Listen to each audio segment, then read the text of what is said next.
اہل بیت کس کو کہتے ہیں؟ وہی بات جو میں نے پہلے کہی تھی کھولیں گے، لیکن آپ نے مناسب وقت پر یہ سوال فرمایا کہ اہل بیت کس کو کہا جاتا ہے۔ شیخ عبدالحق محدث دہلوی رحمۃ اللہ تعالی علیہ، جن کو شیخ محقق کہا جاتا ہے اور شیخ محقق علی الاطلاق کہا جاتا ہے، مطلب ان کی بات حضرت شاہ صاحب جانتے ہیں، بڑی ہی معتبر بات ہوتی ہے اور بڑی ہی اتھنٹک بات ہوتی ہے۔ آپ نے یہاں پر بڑی خاص بات کہی، یہ ساری الجھنیں ختم کر دی، چونکہ لوگ ہیں نا، کچھ لوگوں نے کہا صرف بیویاں ہیں، کچھ نے کہا کہ صرف آپ کی اولاد ہے جن کا آپ نے ذکر نہیں، ایسی بات نہیں ہے۔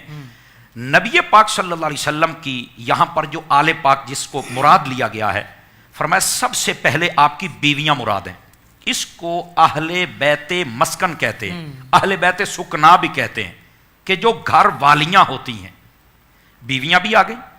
دوسرے نمبر پر فرمایا کہ اس سے مراد نبی پاک صلی اللہ علیہ وسلم کی وہ اہل بیت جو آپ کے گھر میں پیدا ہوئی، جس کو اہل بیت ولادت کہتے ہیں۔ سبحان اللہ، یہ نبی پاک صلی اللہ علیہ وسلم کے گھر میں جو پیدا ہوئے، جن کو یہ اعزاز ملا کہ وہ حضور کے بیٹے ہیں، بیٹی ہیں، نبی پاک صلی اللہ علیہ وسلم نے، یہ دوسرے نمبر پر، ان کو اہل بیت ولادت کہتے ہیں۔ اچھا، تیسری بھی ایک اہل بیت کی قسم ہے، اس کو اہل بیت نسب کہتے ہیں۔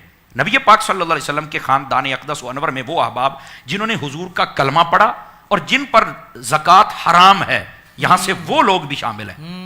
یہ اس کا مفہوم ہے۔ آپ نے پوچھا اہل بیت کس کو کہتے ہیں، تو یہ بات کھولنی تھی تو یہ کھل رہی ہے۔ نبی پاک صلی اللہ علیہ وسلم کی بیویاں بھی مراد ہیں، نبی پاک صلی اللہ علیہ وسلم کی پیاری پیاری اولاد بھی مراد ہے، اور نبی پاک صلی اللہ علیہ وسلم کے وہ خاندان کے احباب جنہوں نے کلمہ پڑھا اور جن پر زکوٰۃ حرام ہے۔ میں آسان کر رہا ہوں، وہ بھی اس میں مراد ہے۔ اچھا، وہ جن پر زکوٰۃ حرام ہے وہ کون ہیں؟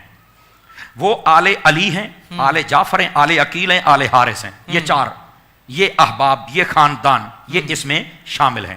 تو نبی پاک صلی اللہ علیہ وسلم کی اہل بیت کا جب ذکر آئے نا، تو اس وقت اہل سنت کا طریقہ یہ ہے کہ نبی پاک کی بیویوں کا ذکر بھی کیا جائے، اولاد کا ذکر بھی کیا جائے، آپ کے نسب کے وہ لوگ جن پر زکوٰۃ حرام ہے ان کا بھی ذکر کیا جائے۔ تو یہاں پر اہل بیت سے یہی مراد ہے۔ اور پھر میں ایک بات کہوں، بسا اوقات لوگ یہ الجھن پیدا کرتے ہیں، یہ بات بھی آگے چل کے کھلے گی، لیکن اشارہ میں دے دیتا ہوں کہ نبی پاک علیہ السلام نے چادر میں لے کر سیدنا علی المرتضیٰ شیر خدا رضی اللہ عنہ، حضرت سیدہ بطول زہرا رضی اللہ عنہا اور حسنین کریمین تو یہ بین طاہرین، ان کے لیے تو یہی ہیں، باقی نہیں ہیں۔ یہاں پر ایک نکتہ سنیے، وہ نکتہ یہ ہے کہ نبی پاک کی بیویاں، نبی پاک کی اولاد اور یہ باقی احباب، یہ قرآن مجید کی نص سے ثابت ہے کہ یہ اہل بیت میں ہیں، قرآن سے ثابت ہے۔ یہ جو پنجتن پاک ہیں یہ حدیث سے ثابت ہیں۔ حدیث والوں کو مانتے ہو، قرآن والوں کو کیوں نہیں مانتے ہو؟ یہ نقطہ بڑا سمجھنے والا ہے۔ تو قرآن والوں کو بھی مانو، حدیث والوں کو بھی مانو۔ تو یہاں اہل بیت سے یہ تین چیزیں مراد ہیں جن کو میں نے آپ کے سامنے عرض کیا ہے۔ ساتھ ہی ساتھ مفتی صاحب یہ بھی ارشاد فرما دیں کہ کیا کوئی آل میں کوئی شامل بھی ہو سکتا ہے، یہ آپشن بھی ہوتا ہے کیا؟ اصل میں سوال تو آپ کا بڑا خاص ہے اور فی زمانہ یہ سوال ہونا بھی چاہیے جی، اور میں یہ سمجھتا ہوں کہ دکھتی رگ کے اوپر آپ نے ہاتھ رکھا ہے۔ لیکن اگر دیانت کے ساتھ اس کا جواب دیا جائے نا جی، تو کسی کی اہل بیت ہونے کے لیے نسب کا ثابت ہونا ضروری ہوتا ہے۔ اس کو آسان لفظوں میں کہتے ہیں خون کا رشتہ ثابت ہونا ضروری ہے، یہ اصل دیانتن بات ہے۔ اچھا، یہ نبی پاک صلی اللہ علیہ وسلم کی مطلب اولاد، آپ کی بیویاں، آپ کے خاندان، یہ اس کی طرف اشارہ ہے جو میں پہلے عرض کر چکا ہوں۔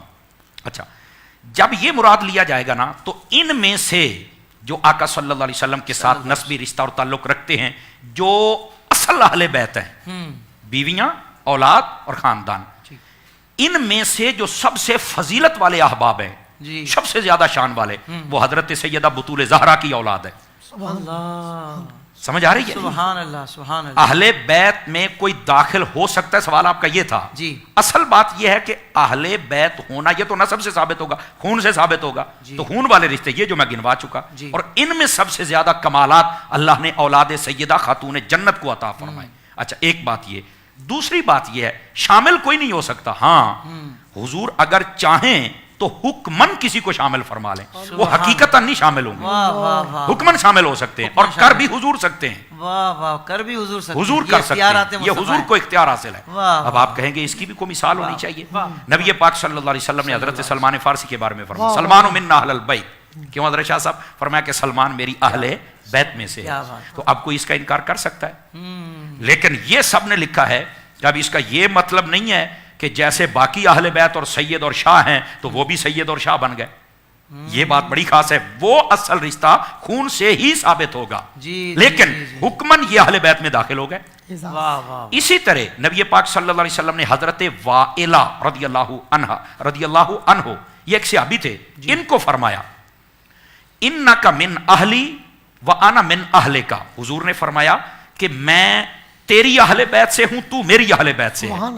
تو یہ پھر وہی بات حکمن آپ نے داخل فرمایا. کوئی داخل ہو نہیں سکتا، لیکن حضور چاہیں تو کر سکتے ہیں، لیکن وہ بھی حکمن، حقیقتاً نہیں.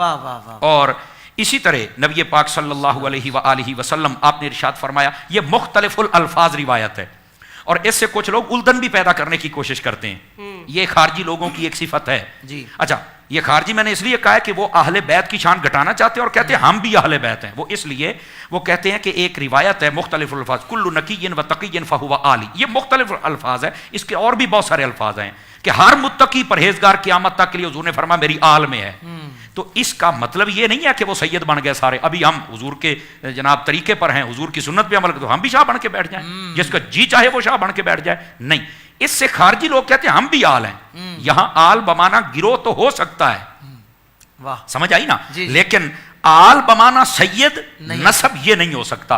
حکمن آل میں داخل ہیں جتنے بھی پرہیزگار لوگ ہیں، لیکن حقیقتاً وہ آل میں داخل نہیں ہو سکتے. اور یہاں پر ان لوگوں کے لیے بھی لمحہ فکریہ ہے جو ہوتے کچھ ہیں اور بن کے سید بیٹھ جاتے ہیں. اور آج کل پاکستان کے اندر یہ ایسا ایک مرض ہے حضرت شاہ صاحب آپ جانتے ہیں، جو اصلی سادات ہیں نا، یقین کریں ان کو بھی ان لوگوں نے کئیوں نے داغدار کر دیا ہے. پتہ نہیں یہ کہاں سے 50-60 روپے کا شجرہ لے آتے ہیں اور پھر جس علاقے میں رہتے ہیں وہ سارے بتاتے ہیں کہ یار ہم ان کو جانتے ہیں، ان کی اصل ذات کیا ہے، ان کی اصل کاسٹ کیا ہے، لیکن یہ کس گھرانے کو ڈاکہ مارتے ہیں. ان لوگوں کے لیے علماء فکریہ ہے کوئی اور گھر نہیں تمہیں ملا ڈاکہ مارنے کے لیے، یار اسی گھر کو تم نے ڈاکہ مارنا تھا. اور پھر اگلی بات نبی پاک علیہ السلام نے یہ بھی فرمایا جس کو پتا ہو کہ میرا باپ وہ ہے، نسب وہ ہے، اور وہ بدل کو کسی اور کی طرف منسوب کر دے، فرمایا اس کے لیے جہنم پکی ہو جاتی ہے. تو ایسے لوگوں کو سمجھنا چاہیے. بات آپ کی یہ تھی کہ اہل بیت میں کوئی شامل ہو سکتا ہے، نہیں، نسب خون سے ہو تو وہ تو اہل بیت ہے ہی ہے. باقی جو ہیں یہ حکمن، اور وہ بھی حضور داخل کر سکتے ہیں، باقی اور کوئی نہیں کر سکتا.